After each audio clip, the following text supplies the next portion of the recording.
Welcome to Bible Study with Fred. Let's break down Romans chapter 13, starting in 1 to 6, and read it and talk about it. So please follow along with me in your Bible. Romans 13:1. Let every soul be subject unto the higher powers, for there is no power but of God. The powers that be or that ordained are ordained of God. Whosoever therefore resisteth the power, resisteth the ordinance of God, and they that resist shall receive to themselves damnation. For rulers are not a terror to good works, but to the evil. Wilt thou then not be afraid of the power? Do that which is good, and thou shalt have praise of the same. For he is the minister of God to thee for good. But if thou do that which is evil, be afraid, for he beareth not the sword in vain. For he is the minister of God, a revenger to execute wrath upon him that doeth evil. Wherefore ye must needs be subject not only for wrath, but also for conscience sake.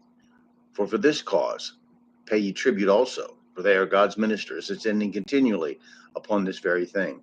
For verse 1, let's remember what Jesus said to Pilate. John 19:11. Jesus answered, Thou couldst have no power at all against me, except it were given from thee from above. Therefore he that delivered me unto you hath the greater sin. This should give us some evidence of reality and tie us to it in our thinking. But unfortunately, for American and those who consider themselves conservative Christians, it usually does not. There were no so-called Christian countries when this was written, and no constitutions to protect the rights of Christians. This appeal is under pagan governmental authority. God works through heathen leaders to punish evildoers. That is the only legitimate authority of government. We make a mistake if we look at Joseph and his Pharaoh's administration of Egypt under a crisis as a model for our government, just because it is in the Bible and not condemned. Here, paying taxes to legitimate governmental authority is commanded for the Christian. We must also remember that as brutal as governments were in those times, they were not near so as intrusive in every aspect of a person's life as our government is today, telling us even what we're permitted to eat and drink or do privately. There is also a corresponding principle not to obey man by disobeying God, as laid out in Acts with Peter and company's encounter with authority. Acts 5:29. Then Peter and the other apostles answered and said, We ought to obey God rather than men. It must also be said that you are not justified in disobedience to governmental authority, standing on a principle you've made up, using the Bible as your excuse. Christians must be careful of their rebellious spirit.